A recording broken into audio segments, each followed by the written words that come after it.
జయ శుభకర వినాయక శ్రీకాణి భాగవర సిద్ధి వినాయక. నమస్కారం. ప్రేక్షకులందరికీ శుభోదయం. ఈనాటి శుభయోగం శీర్షికన గురువారం సందర్భంగా దత్తాత్రేయ అవతార స్వరూపమైనటువంటి నృసింహ సరస్వతి స్వామివారి ఆవిర్భావ వైభవం ఏంటో, నృసింహ సరస్వతి స్వామివారి మహిమలేంటో పరిశీలిద్దాం. దత్తాత్రేయ స్వామివారు శ్రీపాద శ్రీవల్లభునిగా అవతార పరిసమాప్తి చేసిన తర్వాత మళ్ళీ నృసింహ సరస్వతి స్వామివారిగా ఆవిర్భవించారు.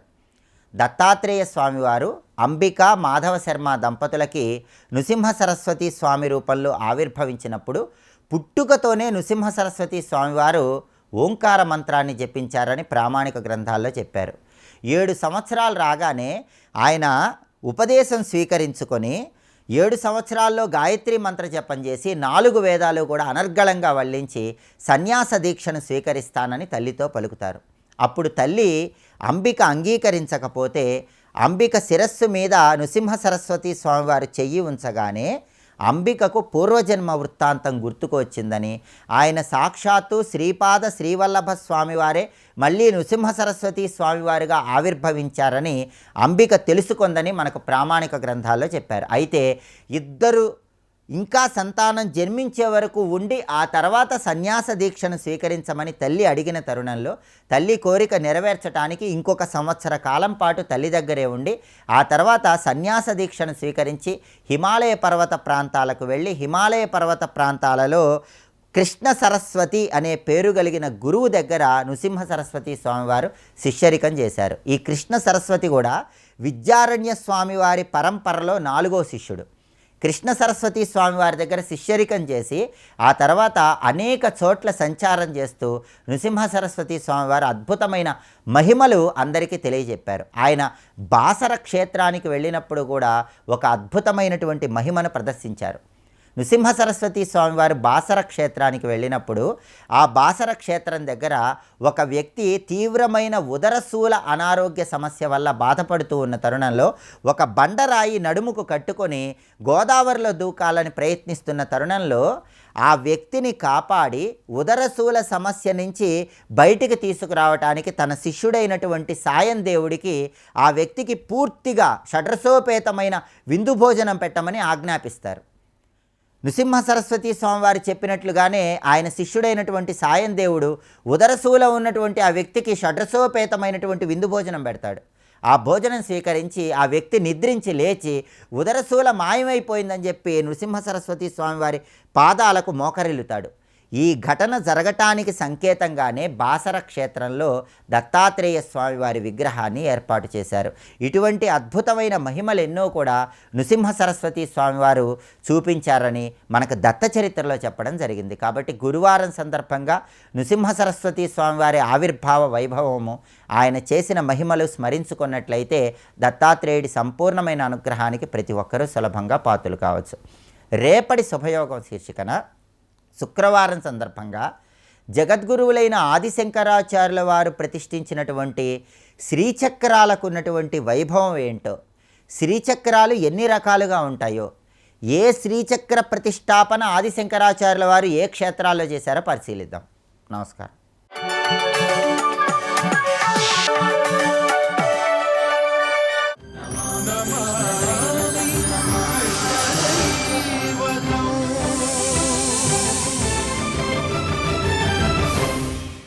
తనుషు కుండలిని అంటాడు కావ్యకంఠ గణపతిముని. ప్రపంచంలో అందరిలో పరాశక్తి కుండలిని రూపంలో ఉంటుంది. అదే చిచ్చక్తి. అది ఉంటేనే కాళ్ళు కీళ్ళు కదిలి ఇక్కడ దగ్గర కూర్చున్నాం, వినడమో నిద్రపోవడమో రెండూ చేయగలుగుతున్నాం. దేనివల్ల? చిచ్చక్తి వల్లనే. చిచ్చక్తి అందరిలో ఉంది. అందరిలో ఉన్నది ఎలా ఉంటుందో తెలుసా? అందరిలో ఉన్న చిచ్చక్తి కిందకే ఉంటుందండి. యోగి మాత్రమే కుండలిని జాగరణ పరిచి పైకి తీసుకెళ్తాడు. కానీ అందరిలో ధారారూపంగా ఉన్న కుండలిని యోగిలో రాధ అయి పరమాత్మ వైపే తిరుగుతుంది. ఇది తెలుసుకో. ఇక్కడ అంటే పరమాత్మకు అభిముఖం అయిపోయింది అది. కనుక పరమాత్మ వైపే తిరిగే చిత్తవృత్తిని రాధ అనాలి అన్నాడు ఇక్కడ. లేకపోతే ధార. ప్రపంచంలో అందరూ ధారలే విషయాలపై కురుస్తూ ఉంటారు. చిత్తవృత్తి పరమాత్మ వైపు తిరగగానే పైకి తిరిగి రాధ అవుతుంది. కనుక రాధ అంటే పరమాత్మైక్య చిత్రవృత్తి కలది. పరమాత్మ వైపు మాత్రమే నిలిచిన చిత్తవృత్తిని రాధ అంటారు. కనుక రాధ అంటే పరమాత్మయందు లగ్నమైన పరమమైన ప్రేమ రూపక చిత్తవృత్తియే రాధ. ఎంత గొప్ప తాత్వికార్థం ఉందండి ఇక్కడ. ఏమి పదం, ఏమి భావం రాధానామం. కనుక పరమాత్మ వైపు ఉన్ముఖమైనది, పరమాత్మ వైపు మాత్రమే లగ్నమైనది, పరమాత్మ వైపు మాత్రమే అనుసంధానమైనదేదో అది రాధ, అది చిత్తవృత్తి. కనుక రాధ లభిస్తేనే కృష్ణుడు లభిస్తాడు అంటే ఇది అర్థం అండి, ఇంకోటి కాదు. ఇక్కడ అంత భావం ఉన్నది. అందుకే ఆయన చెప్పాడు, యథాహి భాండీరవనే మనోరథో బభూవ తస్యాహి తథా భవిష్యతి. ఆ రోజు భాండీరవనంలో ఆమెకి శిశువు అయిపోగానే మళ్ళీ వరం అనుగ్రహిస్తానన్నాను కదా, ఆ సమయం ఇప్పుడు వచ్చింది. అహైతుకం ప్రేమచ సద్భిరాశ్రితం తచ్చాపి సంతక్కిల నిర్గుణం విదుహు. అద్భుతమైన వాక్యం ఇక్కడ చెప్తున్నాండి. శాస్త్రం అని అందుకే చెప్పుకున్నాం. అహైతుకం ప్రేమ సద్భిరాశ్రితం. సత్పురుషులు ఏ అహైతుకీ ప్రేమను నాయందు కలిగి ఉంటారో, జాగ్రత్తగా విన్నారా? భవతాత్ భక్తిరహైతుకీ త్వయి అంటాడు చైతన్య మహాప్రభు శిక్షాష్టకంలో ఈ మాటని. అహైతుకి, అహైతుకి అంటే హేతువు లేని ప్రేమ, అన్కండిషన్డ్ లవ్. అరే ఏ కండిషన్స్లో మనిషి పట్టడు, దేహము పట్టదు, విషయము పట్టదు, పరమాత్మే పడతాడు. ఆ స్థితి ఊహించగలమా? అహైతుకి. ఈ అహైతుకి అనే ప్రేమ ఏదైతే ఉందో దానిని నిర్గుణము అంటారు అన్నాడు ఇక్కడ. ఇది గొప్ప విషయం. ఇక్కడ ఇది అర్థం కావాలంటే బ్రహ్మ చేసిన స్తోత్రం అర్థం అవ్వాలి. అందుకు ఒకదానికొకటి బ్రహ్మ చేసిన స్తోత్రం అంటే ఏదో అర్థమైనట్టు అనిపించింది అది. ఆ త్రిగుణాలతో రజోగుణంతో కలిసిపోయి ప్రపంచం వైపు వికారం పొందిన బుద్ధి అసలు వేటి యందు దృష్టి లేకపోతే దాటిపోయింది కదా, రజోగుణం దాటిపోయావు కదా, అశుద్ధ ప్రేమకు వెళ్ళేవి కదా. అందుకు దాన్ని నిర్గుణము అంటారు. కనుక నిర్హేతుక భక్తిని నిర్గుణం అనాలి, నిర్గుణ భక్తి అంటారు. అహైతుకం ప్రేమచ సద్భిరాశ్రితం తచ్చాపి సంతక్కిల నిర్గుణం విదుహు. ఇది అలాంటి ప్రేమ యొక్క స్వరూపమే రాధ. కనుక ఏ రాధికాయా మయి కేశవే మనాభేదన్న పశ్యంతి దుగ్ధ శౌక్లియవత్ తయేవ మే బ్రహ్మపదం ప్రయాంతి. ఎవరు రాధకు నాకు భేదము చూడరో వారు బ్రహ్మపదమును పొందుతారు. నాకు రాధకు భేదం లేదు ఎలాగూ అంటే దుగ్ధ శౌక్లియవత్, పాలకి దాని తెలుపుకి ఎలా భేదం లేదో నాకు రాధకి అలా భేదము లేదు. ఎంత బాగా చెప్పాడు. ఒకవేళ నేను వేరు రాధ వేరు అనుకుంటే ఏ రాధికాయా మయి కేశవే హరౌ కుర్వంతి భేదం కుధియో జనా భువి తే కాలసూత్రే ప్రపతంతు దుఃఖిత రంభోరు యావత్ కిల చంద్రభాస్కరవు. నాకు రాధకు మధ్య భేదం చూపిస్తే సూర్యచంద్రులు ఉన్నంత వరకు నరకంలో ఉంటారు, భేదం చూడని వాళ్ళు నా పరంధామాన్ని చేరుకుంటారు అని చెప్పాడమ్మా. కాబట్టి నీకు రాయిబారిగా వెళ్ళి నేను ఒక విషయం తెలుసుకొచ్చాను. నీకు ఆయనకి భేదం లేదు, మధ్యలో లీలగా మా చేతి కథం నడిపిస్తున్నారు అంతే ఇక్కడ. అందుకే యువయోర్భేదరహితం తేజస్వేకం ద్విధాజనేహి. ఒకే తేజస్సు రెండుగా జనాలకు కనబడుతుందని ఇప్పుడు తెలిసింది. ఇక్కడ ఆ జనాల్లో ఒకదాన్ని నేను. తథాపి దేవి కృష్ణాయ కర్మ నిష్కారణం కొరు. ఇదంతా నిజమైనప్పటికీ ఇప్పుడు నువ్వు విరహం, ఆయన దూరం ఉన్నట్టు అభినయిస్తున్నావు గనక అభినయంలో భాగంగా చెప్తున్నాం. మాకు అర్థమైంది, ఏది చేసినా నిష్కారణ కర్మ చేస్తే కృష్ణ అనుగ్రహం లభిస్తుంది. ఇది మనకు బోధండి. నిష్కారణ కర్మ చేయి. నిష్కారణ కర్మ అంటే ఏమిటి? మనిషి పుట్టావు గనక కర్మ చేయక తప్పదు. ప్రతివాడు కర్మ చేయక తప్పదు. కర్మ చేయక తప్పుతుందా? కర్మ చేయాల్సిందే. ఏ కర్మ చేయాలి అంటే శాస్త్రం చెప్పిన కర్మ చేయాలి. ఏనతే వాంఛితం భూయాత్, ఏ కర్మ చేస్తే పరమాత్మ అనుగ్రహం పొందుతుందో ఆ కర్మ చేయాలి భక్తుడు. ఇది చెప్తున్నాడు ఇక్కడ. ఎంత భక్తి బోధ చెప్తున్నాడు చూడండి. చెయ్యి. అది ఎలా చేయాలి? నిష్కారణం కురు. ఆ కర్మ నిష్కారణంగా చెయ్యి అంటే ప్రయోజనం ఆశించకుండా చేయు. అది చాలా ముఖ్యమైనది. ఎలా చేయాలి? తదర్పిత మనస్సన్, ఆయనకు అర్పించిన మనస్సుతో కర్మ కూడా ఆయనకు అర్పించు. ముందు మనస్సు అర్పించి కర్మ అర్పించు. ఈ కర్మ చేస్తే నిష్కారణ కర్మ, అది చేసేవనుకో పరమాత్మ అనుగ్రహం లభిస్తుంది. ఇది బోధించింది ఇక్కడ. అప్పుడు అయితే ఏ కర్మ నిష్కారణంగా చేస్తే భగవంతుడు లభిస్తాడో అలాంటి ఒక వ్రతం నాకు ఆదేశిస్తావంటే, ఇలాంటివి చెప్పడంలో చాదస్తపు చెలికత్త ఒకటి ఉంది మనకి. ఆవిడ గర్గాచార్యుడి శిష్యురాలు, ఆయన దగ్గర ధర్మశాస్త్రాలన్నీ చదివింది. ఆవిడ వ్రతం చెప్తుంది నీకు, ఆ వ్రతం నువ్వు పాటించు. ఆ వ్రతం పాటిస్తే అప్పుడు నీకు కృష్ణుడి యొక్క దర్శనం నీకు లభిస్తుంది. రాధమ్మకు కూడా వియోగం నుంచి బయటపడడానికి ఉపాయము ఏమీ లేదండి. అప్పటికి స్వామి ప్రకటించి మరీ చూపిస్తున్నాడు ఇది ఇక్కడ. అప్పుడు చంద్రానన వద్దకు వెళ్ళి అడుగుతుంది ఈమె, త్వయా భద్రే ధర్మశాస్త్రం గర్గాచార్యముఖాశ్రుతం తస్మాత్ వ్రతం పూజనం వా బ్రూహి మహ్యం మహామతే.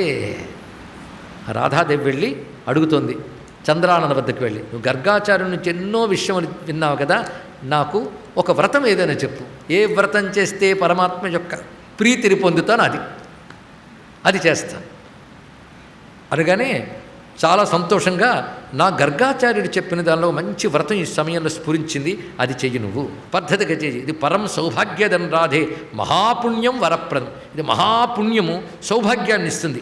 ఇది కృష్ణుడే కావాలనుకుంటే కృష్ణుడిని ఇస్తుంది. అయితే మనం ఇది తప్ప మిగిలిన అడుగుతాం, ఇది కూడా ఇవ్వగల శక్తి దీనికుంది. శ్రీకృష్ణస్యాపి లభ్యర్థం, అదేమిటంటే తులసి వ్రతం అని ఒక వ్రతం ఉంది, ఆ వ్రతాన్ని చెప్తున్నాను విను అని చంద్రానని చెప్తున్నది. సరే నేను వింటూ ఉన్నది రాధాదేవి. ఈ తులసి వ్రతం ఎంత మధురంగా ఉంటుంది, తులసుకున్న మాహాత్మ్యం ఏమిటి, తులసుకున్న ప్రత్యేకత ఏమిటి, అది విష్ణుప్రియ అని కృష్ణుడు సంతోషించాలని అంతకంటే ఉంటుంది. ఆ తులసిని ఏ విధంగా సేవిస్తే తులసి వ్రతం అవుతుంది, దాని వ్రత పద్ధతి ఏమిటి, ఉద్యాపన ఏమిటి, విధానం ఏమిటి, ఇవన్నీ బోధించింది చంద్రానన.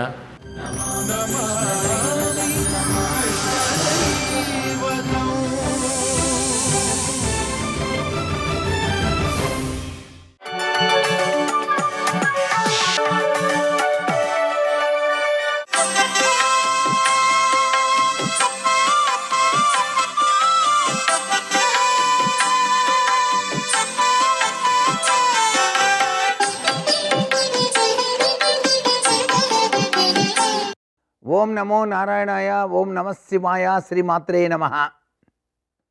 ఈరోజు గురువారం. గురువు యొక్క అనుగ్రహం ప్రతి వాళ్ళు సంపాదించాలనుకున్నప్పుడు వృక్షరాజాలను పూజించడం నేర్చుకోవాలి. వృక్షాల్లో అత్యంత విశిష్టవంతమైన వృక్షాలు 2 ఉన్నాయి. ఒకటి బ్రహ్మ విష్ణు మహేశ్వర స్వరూపమైనటువంటి రావి చెట్టు, అలాగే బ్రహ్మ విష్ణు స్వరూపమైనటువంటి మేడి చెట్టు, ఇది కూడా వృక్షమే. ఈ 2 వృక్షాలు కూడాను తప్పనిసరిగా ప్రదక్షిణాలు చేసి, అలాగే మర్రి చెట్టు దగ్గర ఊడలతో ఉంటాయి మర్రి చెట్లు, ఆ మర్రి చెట్టు కింద కూర్చొని దక్షిణామూర్తి స్వామివారి యొక్క మూలమంత్రాన్ని కనుక ఎవరైతే పఠిస్తారో వారికి గురుబలం బ్రహ్మాండంగా పెరిగి తీరుతుంది. దక్షిణామూర్తి స్వామివారు తప్పనిసరిగా జ్ఞానముద్రలో ఉన్నది ఆ ఊడలు ఉన్నటువంటి మర్రి చెట్టు దగ్గరే కదా. అందుచేత మనం ఈ వృక్షాలని సందర్శించి తదుపరి అక్కడ ధ్యానం చేసుకోవాలి. ఇలా ఎవరైతే ధ్యానం చేస్తారో వారికి జ్ఞానం సంప్రాప్తమవుతుంది, వాక్శుద్ధి వస్తుంది, గురుబలం పెరుగుతుంది, వివిధ రంగాల్లో కీర్తి ప్రతిష్టల్ని సాధింపజేసుకోవడానికి ఆస్కారాన్ని పరమేశ్వరుడు కలిగిస్తాడు. మేడి చెట్టు కూడాను బ్రహ్మ విష్ణు మహేశ్వరుల అంశ అయినటువంటి దత్తాత్రేయునికి చాలా ప్రీతికరమైంది కాబట్టి దత్త పాదుకలు కూడా ఉంటాయి ఆ చెట్టు దగ్గర. పాదుకల దగ్గర నువ్వుల నూనెతో దీపారాధన చేసి నమస్కారం చేసి తరువాతనే గురుతత్వంలో విరాజిల్లేటువంటి దక్షిణామూర్తి మంత్రాన్ని కూడా మనం పాటించవచ్చు.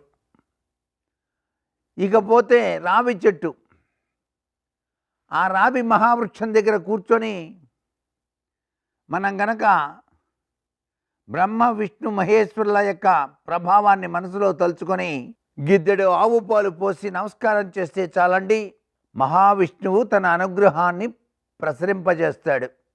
ఈ యొక్క మహావృక్షాలన్నీ ఇంటి ప్రాంగణంలో ఉండకూడదు, దేవాలయ ప్రాంగణాల్లో ఉండటం చాలా మంచిది. అందుకే దేవాలయాల్ని సందర్శించినప్పుడు కూడా ఈ వృక్షరాజాలు కనిపిస్తే వాటి చుట్టూ ప్రదక్షిణ చేయటం మాత్రం మరువద్దు. అలా ఎవరైతే వృక్షాలకు ప్రదక్షిణం చేస్తారో వారి జీవితాలలో ఆనందపు వెలుగులు విరజిమ్ముతాయి. దుఃఖం అనేటువంటి మాట రానే రాదు. అన్ని రంగాలలో విశేషవంతమైనటువంటి కృషిని సాధిస్తారు. సంస్కారవంతమైన జీవన విధానాన్ని కొనసాగిస్తారు. సర్వే జనా సుఖినో భవంతు.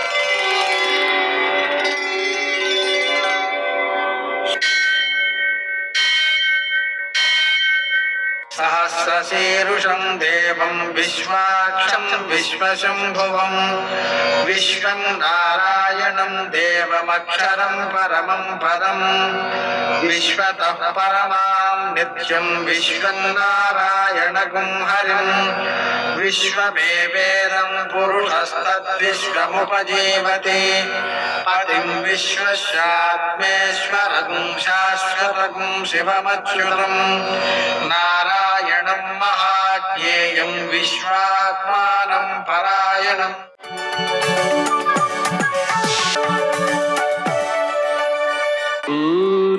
శౌర్యమథేందురింద్రపదవీ సన్మంగళం మంగళం. నమస్తే భగవన్ దేవ దత్తాత్రేయ జగత్ప్రభో సర్వబాధా ప్రశమనం కురు శాంతిం ప్రయచ్చమి. నేటి కాలమాన విశేషాలను గమనిద్దాం. స్వస్తి శ్రీ చాంద్రమాన పరాభవనామ సంవత్సరం ఉత్తరాయణం వసంత ఋతువు వైశాఖ మాసం కృష్ణపక్షం గురువారం. సూర్యోదయం 5:36 సూర్యాస్తమయం 6:23 తిథి పంచమి ఉదయం 10:14 వరకు. నక్షత్రం పూర్వాషాఢ సాయంకాలం 6:46 వరకు. వర్జం రాత్రి 3:38 నుంచి 5:24 వరకు. దుర్ముహూర్తం ఉదయం 9:52 నుంచి 10:42 వరకు. మరల దుర్ముహూర్తం మధ్యాహ్నం 2:59 నుంచి 3:49 వరకు. అమృతకాలం మధ్యాహ్నం 1:24 నుంచి 3:12 వరకు. రాహుకాలం గురువారం కాబట్టి మధ్యాహ్నం 1:30 నుంచి 3 గంటల వరకు. అష్టకవర్గ రీత్యా శుభప్రదమైన సమయం ఉదయం 11 గంటలకి. నేటి విశేషం గురువారం. గురువారం సందర్భంగా మనం దత్తాత్రేయుడిని అనగాదేవిని ఆరాధించుకోవడం ద్వారా లోకంలో జరిగేటువంటి ఘటనల నుంచే అనుభవ జ్ఞానం వస్తుంది. అలాగనే ధర్మ మార్గంలో సంపాదించడం తెలుస్తుంది. ఆ ధనాన్ని రక్షించుకోవడం తెలుస్తుంది. దాన్ని సద్వినియోగం చేయడం ద్వారా పుణ్యాన్ని పెంపొందించుకోవడం కూడా తెలుస్తుంది. దత్తాత్రేయుడు త్రిమూర్తి స్వరూపుడు కావడం వలన గతంలోని అనుభవం, వర్తమానంలోని అవసరం, భవిష్యత్తులో దాని పరిణామం, ఈ మూడింటిని కూడా సమన్వయం చేసుకునేటువంటి శక్తి పెరుగుతుంది. తద్వారా మనం తీసుకునేటువంటి నిర్ణయాలు భవిష్యత్తులో కూడా మేలు చేసేవిగా రూపొందుతాయి. ఏదైనా ఒక నిర్ణయం తీసుకునేటప్పుడు కూడా శ్రీదత్త శరణం మమ అనే మంత్రాన్ని జపించుకోవడం ద్వారా మనం పరిపూర్ణమైన మంచి నిర్ణయాలను తీసుకోగలుగుతాం. నేటి ఆణిముత్యాలు.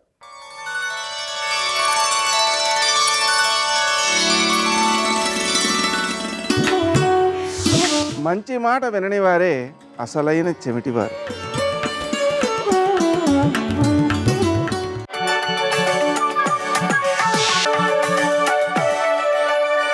రామదూత హనుమాన్ శ్రీరామదూత హనుమాన్ శ్రీరామదూత హనుమాన్ శ్రీరామదూత హనుమాన్.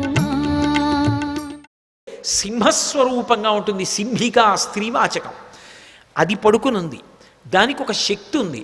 అది చూసిందనుకోండి, ఆ చూసిన శక్తి చేత ఆపేస్తుంది. అవతల వాళ్ళ యొక్క శక్తి తనకి లాగేస్తుంది. అంత గొప్ప శక్తి సింహికది. అది లాగేసింది హనుమ యొక్క శక్తిని. ఆయన శక్తి కుంటుపడిపోయింది. ముందుకు వెళ్ళలేకపోయారు. ఆగిపోయి కిందకి చూశారు. ఏమి ఆపింది నన్ను అని చూశారు.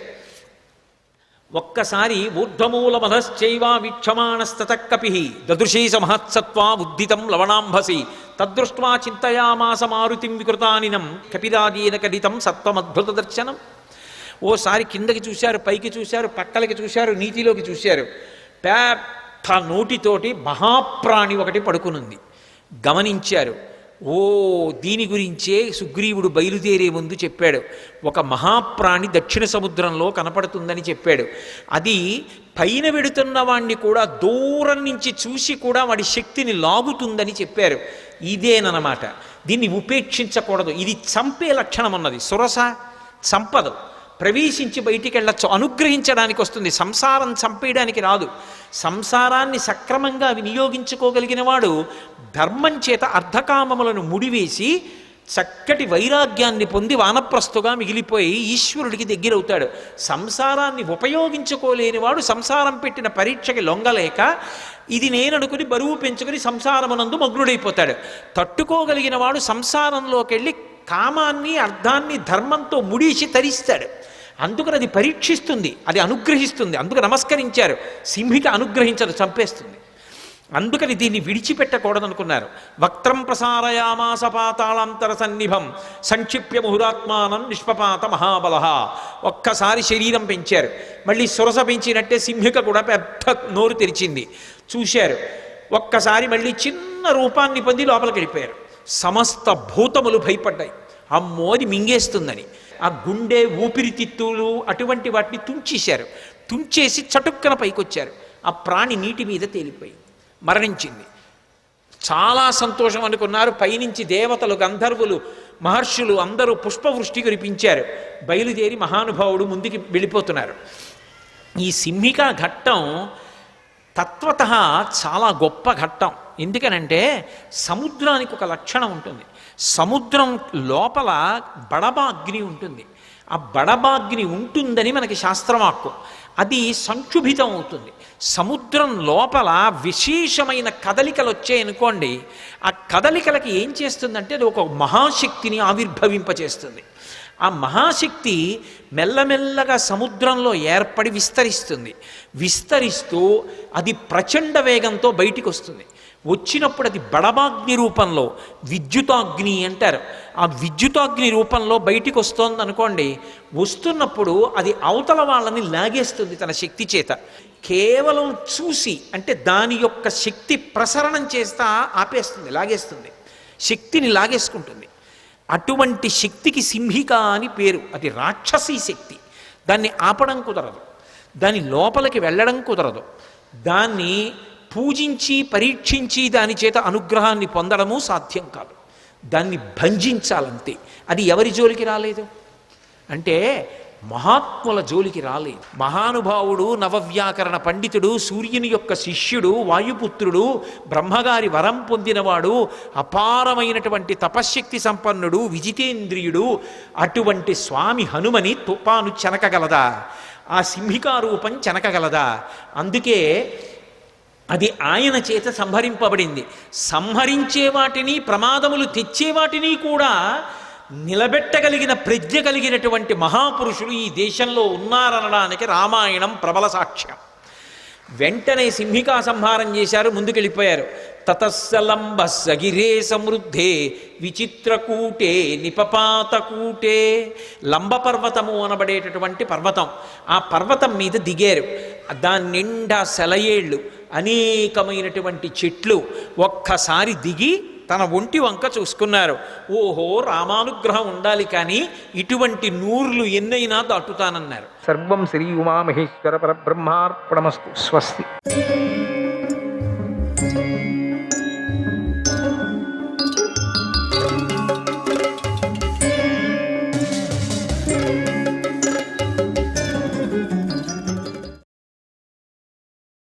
అసలు రాజుకు భోజనం గీజనం లేదైతే దీని ప్రకారంగా అనుసరించామనుకో, ఒక రాజు అనుసరిస్తాం, ఓకే అనుసరిస్తామనుకో, నిద్ర లేదు ఆయనకి. అయితే ఆయన మనిషి కాదు, ఒక యంత్రం అంతే. భోజనం లేదు, నిద్ర లేదు. కీలు ఎవరైనా ఇస్తే తిరుగుతూ ఉంటాడు. నారదుడు వచ్చి అప్పుడప్పుడు ఇస్తూ ఉంటాడో తెలియదు. ఇది ఏంటిది? ఒక మనిషి చేసేటువంటిదే కథ ఇది. రాజ్యానికి రథాలు, గుర్రాలు, మనం ఇట్లా యోచన చేస్తుంటే ఈయన చెప్పుకొనే పోతున్నాడు. ఇంకా అసలు నాన్ స్టాప్ ఏనుగులు, పదాతులు, యంత్రాలు, ఔషధాలు, ద్రవ్యాలతో కూడినటువంటి సైన్యం మూలాధారంగా ఉంది. ఇలా సైన్యాన్ని సమకూర్చుకొని శత్రువులపైకి దండెత్తాలి. ఆ పని చేస్తున్నావా? అసలు దేనికి అనుసరిస్తాడని నాకు తెలియటం లేదు. పరాక్రమంతో వారిపై గెలుస్తున్నావా? అంటున్నాడేమో తెలీదు. అసలు ధర్మరాయ మాట కనపడటం లేదు ఇక్కడ. నారదుడే అంత చెప్పుకొస్తున్నాడు. బహుశా ధర్మరాయ ఇట్లా కూర్చొని చేస్తున్నావా, చేయగలవా, ఇట్లా చేయగలవా, చేస్తున్నావా, చెయ్యవా అంటున్నాడు. మూడే వచ్చేది. ఓడిపోయిన వారిని రక్షిస్తున్నావా అని అడిగాడు. రాజ్యానికి గల బలాన్ని గుర్తించి కాపాడుకోవాలి. వీటి సహాయాన్ని తీసుకొని పరాక్రమంతోనే శత్రువుని గెలవాలి. దొంగచాటు దెబ్బతీయటము వీరుడి లక్షణం కాదు. అపరాధం యొక్క తీవ్రతను బట్టి తగిన విధంగా శిక్షించాలి కానీ వెంటనే సంహరించరాదు అని బోధించాడు అన్నాడు. అంటే ఇట్లే అంటుంటాడు, ఈయన ఇట్లే చెప్తూ ఉంటాడు. మళ్ళీ నేను రేపు చెప్పుకుందాం, ఇంకా ఏం చెప్తాడో తెలీదు. వ్యాసాయ విష్ణురూపాయ వ్యాసరూపాయ విష్ణవే నమో వై బ్రహ్మనిదయే వాసిష్ఠాయ నమో నమః. వ్యాసం వసిష్ఠనప్తారం శక్తేః పౌత్రమకల్మషం పరాశరాత్మజం వందే శుకతాతం తపోనిధిం. నమోస్తుతే వ్యాస విశాలబుద్ధే పుల్లారవిందాయత పత్రనేత్ర येन द्वय भारत तैलपूर्णाः प्रज्वालितो ज्ञानमयः प्रदीपः. अचतुर्वदनो ब्रह्मा द्विबाहू अपरो हरिः अपारलोचनः शम्भुः भगवान् बादरायणः. नारायणं नमस्कृत्य नरं चैव नरोत्तमं देवीं सरस्वतीं व्यासं ततो जयमुदीरयेत्. శ్రీకృష్ణాయ పరమాత్మనే నమః. సభాపర్వం గురించి మాట్లాడుకుంటున్నాం మనం. మయసభకు వచ్చిన నారద మహర్షి ధర్మరాజుకు ప్రశ్నల రూపంలో రాజ్యపాలనను బోధిస్తున్నాడు. ప్రశ్నల రూపంలో కూడా బోధన ఉంది. ఇది నువ్వు చేశావా అంటే ఇది చెయ్యి అని అర్థం. నువ్వు వాళ్ళు వచ్చినందంతా నువ్వు గమనించి వాళ్లకు మంచి సేవ చేశావా అంటే వాళ్ళందరినీ గమనించావా అని ఒక అర్థం. అంతేగాని క్వశ్చన్ మార్క్ కాదు అక్కడ. చేశావంటే అవును చేశాను అవును అనే బదులు క్వశ్చన్ రూపంలోనే బోధన చేస్తున్నాడు.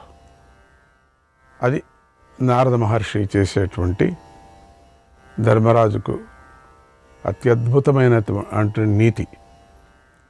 అదే మహాభారతం అంటే.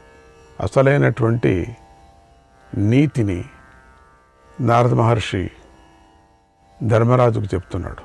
నీ సేనాపతి ధనరక్షకుడు, ద్రవ్య సంగ్రహకుడు, చికిత్సకుడు, గుప్తచరుడు, పాచకుడు, సేవకుడు, లేఖకుడు, ప్రహరి అనే ఈ 8 మందితోనూ మరియు ఏనుగులు, గుర్రాలు, రథాలు, కాల్బలం అనేటువంటి ఈ 4 బలాలతో కలిసి యుద్ధంలో శత్రువులను సంహరించటానికి సమర్థుడై ఉన్నాడా అని అడిగాడు. యుద్ధం వచ్చినప్పుడు వీళ్ళందరూ సిద్ధంగా ఉండాలి. వాళ్ళంతా సమర్థులేనా? సైన్యాధ్యక్షుడికి ఈ ఉపాయాలు తెలిసి ఉండాలని చెప్పాడు. నీ శత్రు రాజ్యంలో కరువు కాటకాలు సంభవించినప్పుడు యుద్ధంలో శత్రువులను వధిస్తున్నావా అని అడిగాడు. విజయం లభించటానికి గల ఉపాయాలను తెలుసుకొని అమలుపరచాలి అన్నాడు. నీ చేత నియమించబడినటువంటి అధికారులు నీ రాజ్యంలోనూ నీ శత్రు రాజ్యంలోనూ ఆయా ప్రదేశాల్లో తిరుగుతూ ప్రజలను వశం చేసుకుంటున్నారా? ప్రజలకు లాభం కలిగేలాగా మంచి పనులు చేస్తున్నారా?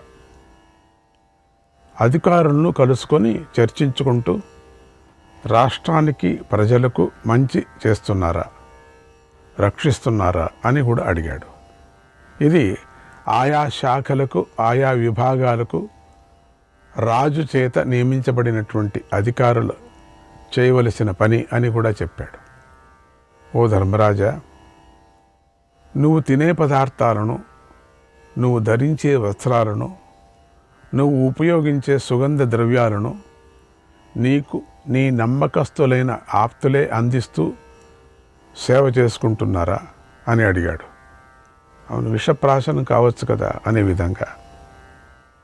కొంతమందికి వస్త్రాలు వేసుకుంటూనే అగ్ని పడుతుంది అని చెప్తారు, కొంతమందికి ఆహారంలో విషం కలిపి ఉంటారు. అందుకని ఇవంతా నీకు నమ్మకస్తుగా ఉండేవాళ్ళని దగ్గర పెట్టుకున్నావా? రాజు నశించటానికి ప్రమాదం వీటి ద్వారా కూడా రావచ్చు, కనుక గమనించుకోవాలి అని చెప్పాడు. నీ మీద భక్తి కలవారే బండాగారం, గోష్టం, వాహనం, ద్వారం, ఆయుధాగారం, ధనాన్ని సంపాదించడం వంటి పనులు నిర్వహించాలి. ఇవి చేస్తున్నారా? ఇవి ముఖ్యమైన స్థానాలు. వీటి వద్ద రాజభక్తులు మాత్రమే ఉండాలని చెప్పాడు. ఓ ధర్మరాజా, నిన్ను నీవు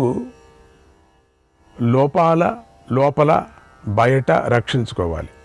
అన్ని లోపాలని నువ్వు గమనించాలి. అలాగే బయట వారి నుండి లోపల వారిని కూడా రక్షించుకోవాలి. లోపల వారి నుండి బయట వారిని కూడా రక్షించుకోవాలి. లోపల బయట అనేటువంటి తేడా లేకుండా ఇద్దరిని రక్షించాలి. ఈ పని చేస్తున్నావా అన్నాడు. లోని శత్రువులను గమనించాలి, బయటి శత్రువులను గమనించాలి. వీరి నుండి తనను తన వారిని కూడా రక్షించుకోవాలని చెప్పాడు. కచ్చిన్న పానే ద్యూతేవా క్రీడాసు ప్రమదాసు చ ప్రతిజానంతి పూర్వాణ్యే వ్యయం వ్యసనజం తవా. నీ సేవకులు ధర్మాచరణకు తగిన సమయం, విధి నిర్వహణలో మద్యపానం, జూదం, ఆటలు, శ్రీ వ్యసనం మొదలైన వాటిని ఆసక్తులై నీ సమయాన్ని వ్యర్థం చేస్తున్నారా? నీ ధనాన్ని నాశనం చేస్తున్నారా? అలా చేయటం లేదు కదా అని అడిగాడు. సేవకుల ధర్మాలను గమనించాలి, వారి పనితీరును గమనించి సరిదిద్దాలి, ఉత్సాహపరుస్తూ ఉండాలి అని చెప్పాడు. అంటే నీ ఆదాయంలో 4వ పాళ్ళు కానీ 3 పాళ్ళు కానీ అర్ధభాగం కానీ ఖర్చు అవుతుందా? అంతకంటే ఎక్కువ ధనాన్ని ఖర్చు చేస్తున్నావా? చేయటం లేదు కదా అన్నాడు. అధికారి ధనాన్ని నిర్దేశించినంత వరకు మాత్రమే ఖర్చు చేయాలి. తర్వాత హద్దు మీరి ఖర్చు చేయకూడదు అని సూచించాడు. కచ్చిత్ జ్ఞాతీన్ గురూన్ వృద్ధాన్ వణిజః శిల్పినః శ్రితాన్ అభీక్షమను గృహ్ణాసి ధన ధాన్యేన దుర్గతాన్. ఓ ధర్మరాజా, నిన్ను ఆశ్రయించిన కుటుంబాలకు, గురువులను, వృద్ధులకు, వ్యాపారులకు, శిల్పులకు, దీనులకు, దుఃఖితులకు ధనధాన్యాలనిచ్చి అనుగ్రహిస్తున్నావా అని అడిగాడు. నమ్ముకున్న వారిని కాపాడాలని చెప్తున్నాడు. చాలా చక్కగా బోధిస్తున్నాడు.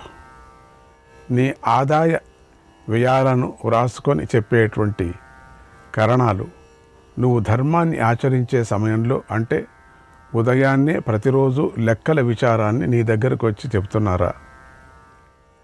జమా ఖర్చుల వివరాలు ప్రతిరోజు తెలుసుకొని తగిన విధంగా జీవితాన్ని గడపాలి. లెక్క పత్రం లేకపోతే కూడబెట్టిన ధనము, కష్టపడి సంపాదించిన ధనము దురుపయోగమైపోయి కష్టాల పాలు కావలసి వస్తుంది అన్నాడు. కొంతమంది అర్థశాస్త్ర నిపుణులను నీ మేలు కోరుతూ ఉంటారు, పరోక్షంగా కూడా మేలు చేస్తూ ఉంటారు. అటువంటి వారిని అనుమానించి పదవిలోంచి తీసేయడం లేదు కదా, అట్లా తీయకూడదు. వాళ్ళ మీద చాడీలు చెప్తూ ఉంటారు. అది గమనించి పరిశీలించి వాళ్ళను గుర్తించాలి, కానీ అటువంటి వాళ్ళను, మంచి వాళ్ళను తీయకూడదు. అటువంటి వారిని గుర్తించి కాపాడుకోవాలి అని చెప్పాడు. వెనుక సేవకుల విషయంలో చెప్పినటువంటి విషయాలే మళ్ళీ మరొక్కసారి మహర్షి చెబుతున్నాడు. పని విభజన ప్రాముఖ్యత చాలా గొప్పదని తెలపటానికే మళ్ళీ చెప్పాడని గ్రహించాలి. నీ సేవకులను ఉత్తమ, మధ్యమ, అధమ అని 3 భాగాలు చేసి వారికి తగిన పనులను అప్పగించి చేయమని చెబుతున్నావా అడిగాడు. ఎందుకంటే పలు రకాల స్వభావాలు కలవారు ఉంటారు. వారి వలన పనులు చెడిపోతాయి. అది స్పష్టంగా తెలపటం కోసమే ఇలా చెప్పాడు. లోపులు ఉంటారు, దొంగలు ఉంటారు, శత్రువులు ఉంటారు, వ్యవహారం నడపలేని జ్ఞానశూన్యులుంటారు. ఇలాంటి వారిని రాచకార్యాలు చేయమని ఆజ్ఞాపించడం లేదు కదా అని అడిగాడు. దొంగ చేతికి తాళం ఇస్తే ఇల్లు గుల్ అవుతుందని ప్రత్యేకించి డప్పు వాయించి మరీ చెప్పనక్కర్లేదు. అలాగే చెడు స్వభావం కలవారికి పదవులు ఇవ్వకూడదు అని చెప్పాడు. రాజ్యానికి చోరుల వల్ల, లోభుల వల్ల బాధ కలుగుతుంది. రాజకుమారుల వల్ల, రాజశ్రీల వల్ల కూడా బాధ కలుగుతుంది. ఏమరపాటుగా ఉండటం వల్ల ఒక్కొక్కసారి నీ వల్ల కూడా, రాజు వల్ల కూడా బాధ కలుగుతుంది. ఇలా వాటితో పాటు నీ వల్ల కూడా రాజ్యానికి బాధ కలుగుతుందా అని అడిగాడు. కచ్చిత్తుష్టాహ కృషి వలాహ, నీ రాజ్యంలో రైతులు సంతోషంగా ఉంటున్నారా అని అడిగాడు. తన వల్ల, తన వారి వల్ల రాజ్యానికి బాధ కలగకుండా చూసుకోవాలి. రైతులను సంతోషపెట్టాలని చెప్పాడు. ముందు కడుపు నిండితే దేనినైనా సాధించగలం. రైతు మన కడుపు నింపేవాడు కనుక అతడు సంతోషంగా ఉండాలని మళ్ళీ చెప్పాడు. ఇక వ్యవసాయానికి సంబంధించిన అంశాలను బోధించాడు నారద మహర్షి. ఓ ధర్మరాజా, నీ రాజ్యంలో అన్ని ప్రాంతాల్లోనూ ఉన్నటువంటి పెద్ద చెరువులన్నీ నీటితో నిండుగా ఉన్నాయా? పంటలన్నీ కేవలం వాన మీదే ఆధారపడి పండటం లేదు కదా అన్నాడు. చెరువులు, సరస్సులు, కొలనులు, మడుగులను కాపాడుకోవాలి. వాటి ద్వారా కూడా పంటలు పండించుకోవాలి. వాటితో అవసరాలను తీర్చుకోవటానికి ఉపయోగించుకోవాలని చెప్పాడు. నీ రాజ్యంలో రైతులకు అన్నానికి, విత్తనానికి కొరత లేకుండా ఉందా? వారికి ప్రత్యేకంగా దయ చూపిస్తున్నావా? 100కి 1 రూపాయి వడ్డీ చొప్పున రుణాన్ని ఇస్తున్నావా అని అడిగాడు. రైతులు బాగుండటానికి తగిన ఉపాయాలను అవలంబించాలి అని చెప్పాడు. అప్పుడే చూడండి, రైతులకి తక్కువ వడ్డీకి ఇవ్వాలని మహాభారత కాలంలోనే నారద మహర్షి ధర్మరాజుకు బోధించే విచారంగా రైతుల విచారం కూడా తీసుకొచ్చారు. ఎంత అద్భుతం! అందుకని ఈ మహాభారతం ఇప్పుడు రాజకీయ వ్యక్తులు ఉన్నారు కదా, వాళ్ళు చదివితే చాలు. కేవలం సభాపర్వం చదివితే చాలు. వాళ్ళు రాజ్యం ఏలేది ఎట్లా, రాజ్యాన్ని రక్షించుకోవటం ఎట్లా, సుభిక్షంగా ఉండాలంటే ఏం చేయాలా అనేది బాగా అర్థమవుతుంది. వ్యాస భగవానుడు ఎంత అద్భుతంగా వివరణ చేసి చెప్పాడు. ముందు వచ్చేటువంటి కాలాన్ని గురించి చెప్పాడు. ఓ ధర్మరాజా, నీ రాజ్యంలో మంచి వారి ద్వారా వ్యవసాయం, గోవుల సంరక్షణ, వ్యాపారము చక్కగా సాగుతున్నాయా? ఈ వృత్తులు చక్కగా ఉంటేనే లోకం సుఖంగా ఉంటుంది, ఉన్నతి పొందుతుంది. అది జరుగుతుందా అని అడిగాడు. అన్ని క్వశ్చన్స్ మార్గంతోనే అడుగుతున్నాడు. అంటే ప్రశ్నారూపముతోనే అని నీ రాజ్యంలో ఇవన్నీ ఉంటాయా అనే ఒక నమ్మకంతో జరుగుతున్నాయా అని అడుగుతున్నాడు. జరుపు అని ఎక్కడా చెప్పటం లేదు. జరుగుతున్నాయా అంటే దీన్ని నువ్వు అమలు చేశావా, దీన్ని ఆజ్ఞ ఇచ్చి చేయిస్తున్నావా ఈ ముఖ్యమైన వాటిని గమనించుకోవాలని చెప్పాడు. నీ రాజ్యంలోని గ్రామాలలో ప్రత్యేకంగా శూరులు, వీరులు, బుద్ధిమంతులు ఉంటారు. కార్య కుశలులు కూడా ఉంటారు. వీరు కార్యప్రారంభం నుండే మెలకువ కలిగి ఉంటారు. కార్యాన్ని పూర్తి చేయడానికి తగిన మనుష్యుల నుండి ద్రవ్య సహకారాన్ని పొందుతారు. దేశ కాలాలను గుర్తించి తగినట్లుగా నడుచుకుంటారు. ఆపద కలిగినప్పుడు కార్యాన్ని రహస్యంగా ఉంచుతారు. కార్యాన్ని సాధిస్తారు. ఈ విధంగా బుద్ధిమంతులైనటువంటి శూరులు ఈ 5 విధానాలను అనుసరించి నీ రాజ్యానికి మేలు చేస్తున్నారా అని అడిగాడు. ఆ శూరులు గ్రామాలలో ఉన్న అధికారుల పని విధానాన్ని గమనించాలి, రాజుకు తెలపాలి అని చెప్పాడు. పట్టణాలు రక్షించబడాలంటే గ్రామాలు రక్షించబడాలి. గ్రామాలు రక్షించబడాలంటే పల్లెలు రక్షించబడాలి. వీటిని శూరులు, వీరుల ద్వారా రక్షిస్తున్నావా? ప్రాంతాలు, గ్రామాలు, నగరాలు, వీటి అధిపతులందరూ నీకు పన్ను రూపంలో ధనాన్ని సమర్పిస్తున్నారా అని అడిగాడు. పల్లెలు, గ్రామాలు, నగరాలు రక్షించబడే విధానం ఇది. దీని రాజు పాటించాలి. నీ రాజ్యంలోని రక్షక భటులు సైన్య సహాయంతో దొంగలను అణిచివేయటానికి చక్కగా ఉన్న నగరాలలో తిరుగుతున్నారా? కష్టంగా ఉన్న ప్రాంతాలలో తిరుగుతున్నారా? రక్షక భటుల విధులను నిర్వహించాలని చెప్పాడు. స్త్రీలను మర్యాదగా చూస్తున్నావా? స్త్రీలకు రక్షించటంలో సంతోషంగా ఉంటున్నావా? వారి విషయంలో తగిన జాగ్రత్తలు తీసుకొని నడుచుకుంటున్నావా? వారితో రహస్యంగా మాట్లాడుతున్నావా అని అడిగాడు. స్త్రీల వద్ద పాటించవలసిన ధర్మాలను శ్రద్ధగా పాటించమని చెప్పాడు. ఎప్పుడైనా అశుభ వార్తలు విన్న సమయంలోనూ, ఆ అశుభ వార్తల గురించి తీవ్రంగా ఆలోచించవలసినటువంటి సమయంలోనూ అంతఃపురానికి చేరి స్త్రీలతో కలిసి నవ్వుతున్నావా? ఆనందంతో మునిగి తేలుతున్నావా అని అడిగాడు. అత్యవసర సమయాల్లో వివేక జ్ఞానం కలిగి ఉండాలని చెప్పాడు. జాగ్రత్తగా ఉండాలని. ఇక పనుల గురించి ఎప్పుడు ఆలోచనలు చేయాలో నారద మహర్షి ఇలా చెప్పాడు. మొదటి జాము, రెండవ జాములోనే నిద్రపోవాలి. చివరి జాములో నిద్ర నుండి లేచి ధర్మాన్ని, అర్థాన్ని గురించి ఆలోచించాలి. మొదటి జామ అంటే 6 నుంచి 9 నిద్రపోకూడదు. 9 నుంచి 12 రెండవ జామ. తర్వాత 12 నుంచి 3 గంటలు మూడో జామ. అది 3 నుంచి మళ్ళీ 6 గంటలు 4వ జామ. ఏ జామలో ఏం చేయాలని చెప్పాడు. నిద్రపోవటం కాదు, మనకంతా ఒకే జామ. నువ్వు ప్రతిరోజు ప్రభాత కాలంలోనే నిద్ర నుండి లేచి చక్కగా అలంకారం చేసుకొని దేశకాలాలకు అనుగుణంగా మంత్రులతో కలిసి కూర్చొని నిన్ను చూడటానికై వచ్చినటువంటి ప్రజలకు దర్శనమిచ్చి వారి కోరికలను తీరుస్తున్నావా అని అడిగాడు. ఉదయమే కచ్చిద్వౌ ప్రథమౌ యామౌ రాత్రేహి సుప్త్వా విశాంపతే సంచింతయసి ధర్మార్థౌ యామ ఉత్తాయ పశ్చిమే యామ ఉత్తాయ పశ్చిమే.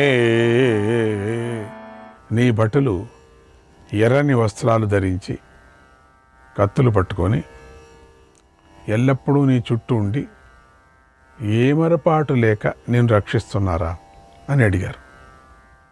అధికారులను రక్షించేవారు చేయవలసిన పని ఇది. శిక్షించవలసిన వారి పట్ల నువ్వు యమధర్మరాజులాగాను, గౌరవించవలసిన వారి పట్ల నువ్వు ధర్మరాజులాగాను ప్రవర్తిస్తున్నవా? శ్రీకృష్ణాయ పరమాత్మనే నమః.